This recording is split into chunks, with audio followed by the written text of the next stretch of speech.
Chase Thomas podcast. My nephew needs me to record. See, I already hate it. I hate it. All right, we're back here on the Chase Thomas podcast, where I'm now joined by Bearden's own Josh Jones. Josh, you're roaming the sidelines. It's 1,000,000,000 degrees still in Knoxville, Tennessee. How's everything going on your end? How are you staying hydrated? How are you keeping the team hydrated? What do you even do with this kind of heat right now? It's I drink a lot of water, right? You know, we've told our kids all week, you know, eat, sleep, hydrate, and you know, I've been trying to adhere to the same message a little bit, and I'm trying to keep a lot of fluids in me, so my eyes myself can stay hydrated. It's been a scorcher. I guess this might have been our hottest week in terms of consecutive days that we've had in a while, at least that I can remember, and so we've been under some heat restrictions a little bit at practice. Not too bad where we can't do anything, but just a couple things we've had to, you know, take a little bit more breaks than normal and stuff like that. But all in all, everything's been good, man. I can't. We're in the middle of football season, and I can't complain. I like it. Coach, I think you could say that no one has a more difficult road out of the gate. Where I'm going through your schedule. I'll be there on Friday with y'all at Alcoa at 7:30. Defending state champs in week 2, defending state champs, haven't lost a game in 15 consecutive ones going into last Saturday. Weird time, Saturday afternoon. You don't see that. A really cool venue. It looked great on TV. Obviously did not end up the way you wanted it to go. But, I mean, out of the gate, is that kind of what you want as a coach? Because so many folks want to like start off preseason, dip your toes into the new season. Or is it actually kind of better and you're excited about the dividends it might pay playing 2 premier programs right out of the gate? You know, couple things. I don't know if playing them right out of the gate's ideal, but it is what it is. Sometimes with scheduling, you can't help who you play or when you play them when it comes to the non-league stuff. You got to play teams that are willing to play you, you know. But for 100% certainty, you know, one of our goals will obviously be, you know, 6A playoff runs. And I don't mean just by getting there. We want to make a run while we're there.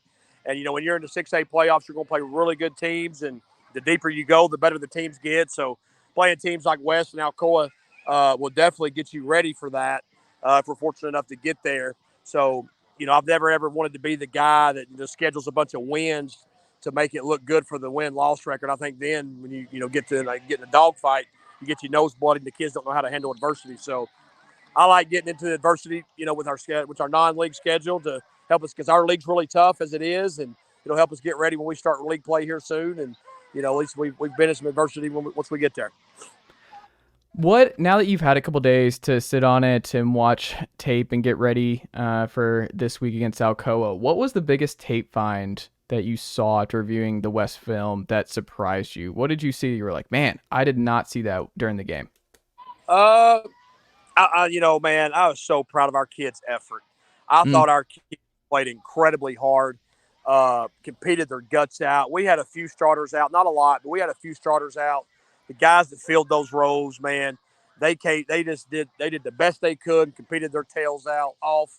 And so I was very, very, very proud of the effort. We did a lot of good stuff Saturday against a really good West team. Coach Brown and his staff obviously do a great job, and they've got really good players. And you know, it wasn't perfect. You know, that you always find stuff on tape. There's plenty of stuff that we found when we came in on Sunday, you know, some corrections that we got to make. We've been working really hard on that this week and trying to get better. And I myself, you know, I'm going to throw myself under the bus. I've got to do a better job preparing our team and, you know, coaching a little better in game. When you look at it, though, that final drive and how it ultimately ended, is there anything you would have done differently now that you saw how it played out? I mean, we're in, you know, 2 deep coverage there. You know, it's not like we're playing to stop the run in that scenario. You know, that's Sam Tummins was an all-state free safety last year for us. So, you know, if you tell me that, you know, we got Sam Tummins, our best, you know, safety, you know, in the middle of the field against one of their really good players, I mean, I got to like our chances. You know, Sam's a great player, makes plays for us all the time. And, you know, hats off to them guys, man. They execute great. It was a great call by Coach Brown. And, you know, quarterback threw a great ball and put it right where it needed to be. And the receiver, you know, kind of double moved Sam there a little bit and was able to, you know, get a step or two on him. And they was able to make the play, man. Great concentration on their receiver. Because I think, you know, the ball hit his hands and then kind of, you know, bobbled up and he caught it again. So great concentration by him and good throw by the quarterback. But no, man. I mean, we'll take Sam Tummins in that scenario any time, and we're gonna come away with a lot of plays there. Who was your MVP for that game, week 1? If you had to say who was the most important player for y'all's week 1 game against West, who stood out the most to you? Oh man, that's hard to say. Defensively, I'd about say most all of them. We played so hard, man. Kai Ironside had a good day at linebacker. A lot of plays early. Yeah. Cody Clow had a good day. Blocked the punt, blocked the punt, led us in tackles. He had a good day. I thought our D-line played really hard all day. I thought our O-line did well most of the day. I thought they did some really, really good things. So, Jaheim Merriweather, obviously, I thought he had a pretty good day. Jason Thompson. It's hard to probably in that game. Sometimes, you can get out of a game and say, you know what, so-and-so was the guy tonight. But I thought it was a group effort. We got a lot of really good players, and I think you're going to see that a lot with us. Is a lot of group efforts. We got some guys that can play, and they play hard. So it's hard to single out one guy. I know you just wanted one, but it was hard for me just to pick one. I understand. Sorry, I'm battling a cold, man. So if I sound like I'm underneath a tunnel somewhere, it's because I'm battling a little bit of a head cold. No, it's okay. We got to get you right. You got a game on Friday night. You're going to Alcoa. Head cold's not going to work against Coach Nix. That's exactly right. I'll be good to go by showtime. Okay, I like it. On the passing front, we know you're going to be able to run the football this year. You have a talented backfield here with the Bulldogs going into this 2023 season. Passing the football, though, a little bit. How does that get cleaned up going into Alcoa? Passing game, for anybody that knows the passing game well, passing game takes plenty of time and plenty of reps. Now, we obviously invest in it. We put the time in, and we put the reps in. We have thrown the ball well all spring, all summer, and all of fall camp, and including our scrimmages. For whatever rhyme or reason, we didn't execute very well at all in the pass game the other day, but I'm very, very confident. Our quarterback knows what he's doing. Our receivers know what they're doing. So I'm very, very confident we'll get that cleaned up so we can help out our running game. We're going to be able to run the football. That's no secret. We got good linemen, got good backs, but we got good receivers as well.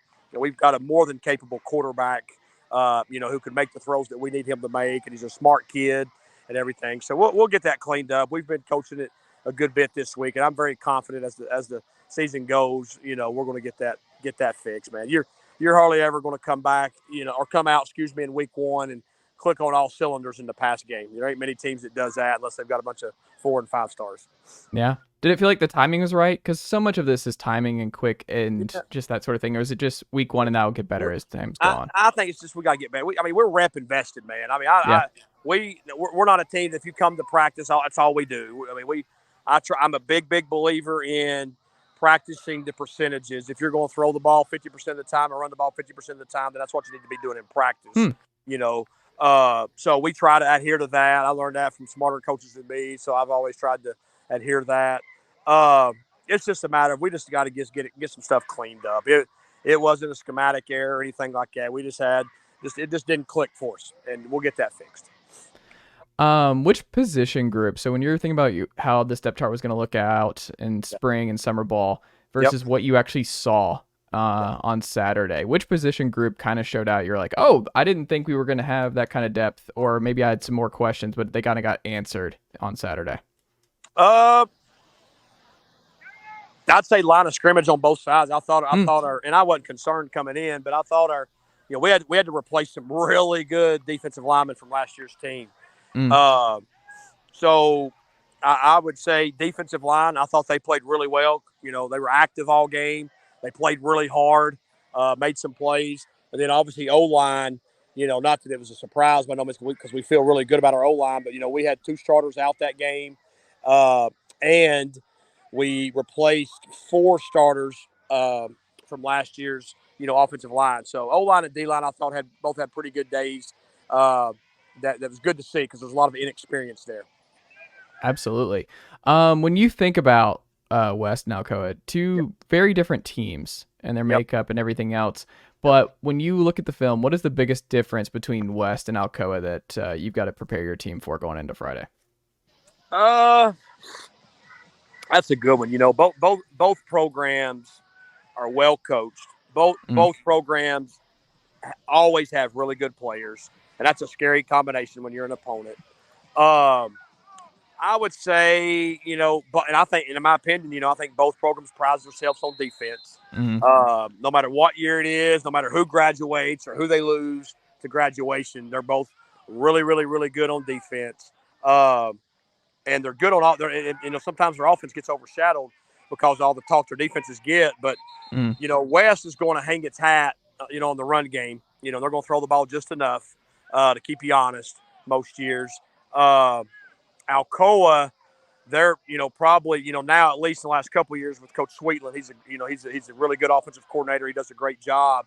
They're probably a little more balanced. They can run the daggone football when they need to, and they got some scary wideouts. They've got a new quarterback in from Middle Tennessee that's a good quarterback. So they're this year especially. I haven't played them. We didn't play them last year, but we scrimmaged them, so I was a little bit familiar with them from some carryover there. But they. Golly, this year on offense, man, they can do it. They can run it. They can throw it. Yeah. So that's a good for them. That's a good combination, and for us, as an opponent, you never like to see that, but it is what it is, and we're excited about the opportunity in front of us. I like it. Last thing here going into this 2 weeks. So you were talking about the coaches a little bit with Brown and Nix. What do you think is the biggest difference between their defense? Because they're both defense oriented. Like, what will folks who are traveling, the Bearden Nation traveling to Alcoa this week, what are they going to see that's going to be a little bit different than what they saw on Saturday for this offense? They're definitely different. They got different styles on defense.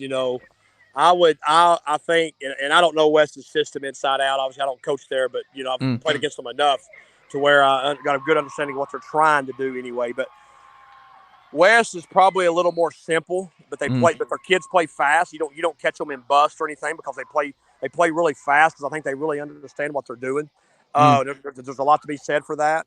And then with Coach Nix, man, he's got a playbook as thick as the phone book. I'm showing my age now talking about phone books, but so they're a lot more multiple. Alcoa is.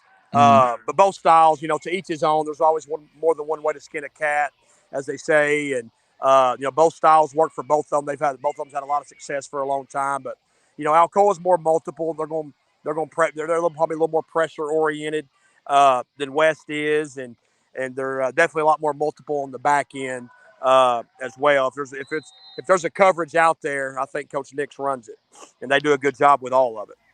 I love it. Coach, how do the good folks support Bearden football this week as they head to Alcoa Friday night at 7:30? Yeah, absolutely, man. It's just, Dog Nation, we've got a good football team. There's a lot of football to be played. We told our guys, no matter how these first few games go, whether they went really, really well or they don't, we're going to be 0-0 in league play. So, Dog Nation, stick with us. You've got a heck of a football team to root on and cheer for this year. They're great kids who work incredibly hard, and our staff's working every single day of the week to try to become better coaches and coach these guys better so we can get a really good product out there on the field. I love it. Coach, good luck on Friday, and let's talk again soon. Hey, anytime, man. Appreciate you having me on. Go Dogs.